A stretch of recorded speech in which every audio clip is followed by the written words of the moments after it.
Hello दोस्तों, नमस्कार। मैं हूं ब्रजेन और एक बार फिर से आप सभी दोस्तों का मेरे इस लेक्चर में बहुत बहुत स्वागत है। दोस्तों, आज का हमारा टॉपिक है बाल मनोविज्ञान का और बाल मनोविज्ञान में हम पढ़ रहे हैं अधिगम के सिद्धांत, प्रिंसिपल्स ऑफ लर्निंग। दोस्तों, उसी कड़ी में आज हमारा अगला सिद्धांत है जिसे हम कहेंगे पावलोव का अनुकूलित अनुक्रिया का सिद्धांत। जी हाँ दोस्तों, ये सिद्धांत बहुत ही महत्वपूर्ण है, पावलोव का अनुकूलित अनुक्रिया सिद्धांत। दोस्तों, इस सिद्धांत को कई अन्य नामों से भी जाना जाता है, जैसे कि पहला शास्त्रीय अनुबंधन सिद्धांत, ये काफ़ी पॉपुलर है। दूसरा क्लासिकी अनुबंधन सिद्धांत, जो कि शास्त्रीय वर्ड का इंग्लिश क्लासिकी होता है तो उससे क्लासिकी अनुबंधन सिद्धांत भी इसे कहा गया है। और इसे CR थ्योरी के नाम से भी जाना जाता है, जो आपको याद रखना है। दोस्तों, इस सिद्धांत में क्या है और इस सिद्धांत का प्रतिपादन कैसे किया गया, इसकी अगर मैं बात करूं तो इस सिद्धांत के प्रतिपादन पावलोव हैं, आप जानते हैं। इनका प्रयोग आप देख पा रहे होंगे, एक कुत्ते और भोजन और घंटी के बीच प्रयोग हुआ है और इनका एक विशेष रूप से प्रयोग करके इन्होंने इस सिद्धांत का प्रतिपादन किया है। दोस्तों, पावलोव जी ने सिद्धांत को 3 स्टेप में क्लियर किया। जी हाँ, 3 चरण में या 3 स्टेप में इन्होंने इस सिद्धांत को स्पष्ट किया है। आइए देखते हैं कि क्या है इनका प्रयोग और कैसे इन्होंने ये शास्त्रीय अनुबंधन सिद्धांत या अनुकूलित अनुक्रिया सिद्धांत का एक नियम दिया। दोस्तों, सबसे पहले स्टेप में इन्होंने क्या किया कि एक स्वाभाविक उत्तेजक, जिसको आप भोजन कहते हैं, स्वाभाविक उत्तेजक ये लाते हैं कुत्ते के सामने। सबसे पहले भोजन आता है कुत्ते के सामने पहले स्टेप में। तो क्या निष्कर्ष निकालते हैं कि भाई जब भोजन लाया जाता है, जिसे UCS कहते हैं, अनकंडीशनल स्टिमुलस, स्वाभाविक उत्तेजक। जी हाँ दोस्तों, सबसे पहले स्वाभाविक उत्तेजक आता है तो कुत्ते के अंदर एक स्वाभाविक अनुक्रिया होती है, यानी कि अनकंडीशनल रिस्पॉन्स होता है।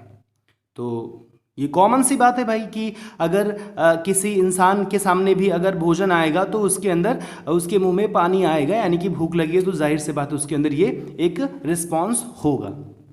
ठीक है, इसको इन्होंने किया। अब इसके बाद क्या किया, अगले स्टेप पे जो सेकेंड स्टेप है, इन्होंने क्या किया कि भाई भोजन यानी कि स्वाभाविक उत्तेजक तो था ही, साथ में एक अस्वाभाविक उत्तेजक भी ये लाते हैं, जिसे CS कहा गया, यानी कंडीशनल स्टिमुलस ये लाते हैं। वो क्या होता है, वो होती घंटी। जी हाँ दोस्तों, वो होती घंटी, अर्थात भोजन भी लाते हैं और भोजन के ठीक साथ, भोजन के साथ साथ ये घंटी भी बजाते हैं।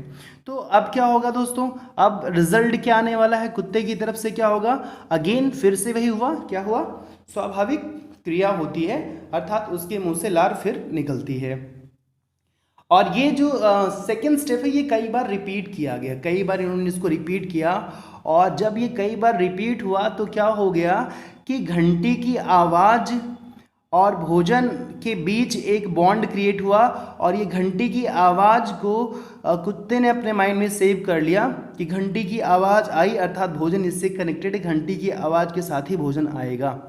तो धीरे धीरे क्या हुआ कि जो ये कुत्ता है ये हो गया हैबिचुअल, कह लीजिए अनुकूलित हो गया, अडॉप्ट कर लिया इसने इस चीज़ को कि जब आवाज़ आएगी घंटी की तो फूड, यानी कि जो आपका UCS है, अनकंडीशनल, जो आपका अनकंडीशनल स्टिमुलस है, यानी कि स्वाभाविक भोजन है, वो आएगा। तो जब कई बार प्रयोग किया गया तो फाइनली क्या हुआ कि कुत्ता अनुकूलित हो गया, इसने अडॉप्ट कर लिया इस चीज़ को कि वेल की जो आवाज़ है, वेल की वॉइस है, इसके साथ ही भोजन आएगा। तो थर्ड स्टेप में इन्होंने क्या किया, आप जानते हैं कि इन्होंने सिर्फ अस्वाभाविक उत्तेजक को रखा, यानी कि सिर्फ घंटी को रखा, भोजन को हटा दिया, अर्थात सिर्फ घंटी की आवाज़ बजाते हैं और यहाँ से रिस्पॉन्स क्या आता है, वही स्वाभाविक अनुक्रिया होती है, अर्थात कुत्ते के अंदर फिर से लार निकलने की प्रक्रिया होती है। और आप ये जानते हैं कि पावलोव जी ने कुत्ते की जो लार निकलती थी उसको बाकायदे इस तरह से उन्होंने ऑपरेशन करके सेट किया था कि वो एक ट्यूब में इकट्ठा होती थी और उसकी मात्रा को वो मेज़र करते थे, जो यहाँ पे आपको दिखाया नहीं गया, बट आप जानते हैं इसलिए मैंने यहाँ पे शो नहीं किया हुआ है। तो अब सिद्धांत का भाई कंक्लूज़न क्या है, क्या इसका निष्कर्ष है? तो निष्कर्ष इतना सा ही है कि अगर कोई चीज़ अधिगम में दूसरे चीज़ के साथ कनेक्टेड है या कोई एक जो है अस्वाभाविक उत्तेजक दूसरे स्वाभाविक उत्तेजक के साथ कनेक्टेड है और कुछ समय तक लगातार वो कंटिन्यू रहेगा, तो हम सिर्फ अस्वाभाविक उत्तेजक की सहायता से भी सीख सकते हैं। हम अस्वाभाविक उत्तेजक को ही सब कुछ मान लेंगे और स्वाभाविक उत्तेजक को उसके साथ कनेक्टेड हुआ मान लेते हैं। बहुत सिंपल है दोस्तों और काफ़ी आसान है, आप इसको ऐसे भी समझ सकते हैं। ये हमारी डेली लाइफ में भी कनेक्टेड है।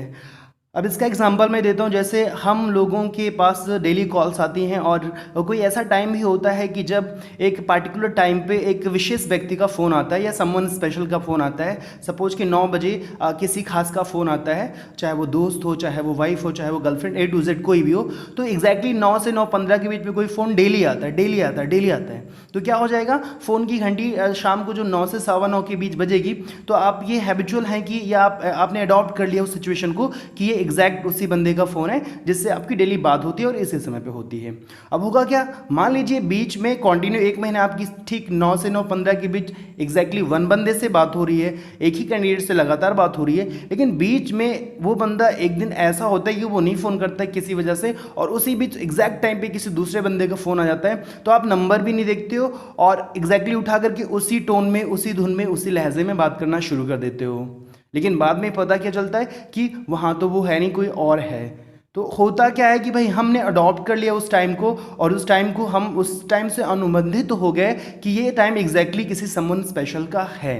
तो यही है अनुकूलित अनुबंधन सिद्धांत, अर्थात हम परिस्थितियों के अनुकूल हो जाते हैं, परिस्थितियों को अडॉप्ट कर लेते हैं और उसी के अकॉर्डिंग हम रिस्पॉन्स देते हैं।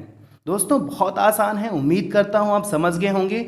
और यहाँ पर जो UCS है, CS है, ये कॉमनली मैंने लिख दिया है।